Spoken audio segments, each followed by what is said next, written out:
Arnold, I want to get your remarks on this particular report before we take the break, and then we'll come back and continue. If Parliament is going to approach this particular issue from the thinking that I see from my two brothers here, then we are not going to get results. First of all, it is a lie that the class that will actually sit this year can only do a minimal improvement on the previous class. That's not 100% true. That's not even how it happens, because sometimes a class comes in under a very different environment. They come in probably when they have got new classes, they have got new teachers, things have actually changed. And sometimes schools just change and you get that the students that are coming in are not the same, of the same standard as those who actually got in earlier on. That's so common. This year there are schools that have gotten about 3,000 students for the first time. We are hearing of a first time where a school is admitting up to 3,000 Form 1s, a school probably that used to admit 800. The results will not be the same with a class ahead of them that probably was just 500.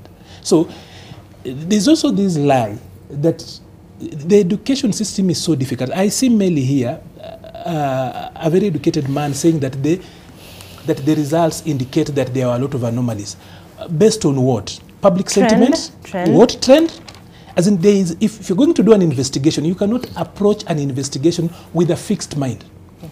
We are already getting into this, already knowing that somebody has to, we have to jail somebody. We have to put through this thing to somebody else. By the way, we are doing badly globally. The rest of the countries that we are competing with, transition to higher education is about 60%. Here we are talking about 16 to 20%, and people are complaining. We want 5% of our children to go to university. This idea of exceptionalism. But the question then goes back to the issue of the credibility of the exams that is administered to pupils across the country. Every generation wants to look at the other generation as in the younger generation as being divided and truant. We were told watoto wa squeezy. And when we were growing up, we were told our Form 6 was equivalent to university then, and our Form 2, we had a lot of that talk. Can we just cut these kids this crap and just allow them to move forward? Because apparently everybody now is a specialist on education and on cheating. We cannot be people. But Arnold, you know why I'm saying that? Right. Zainab, I'll tell you this.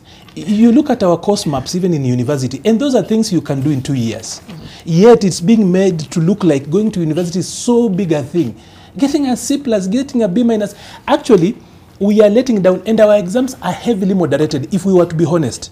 NEC moderates exams so that, just to escape public sentiment, we are doing injustice to these children. And the future of work is about skills. Okay, we have to take a break.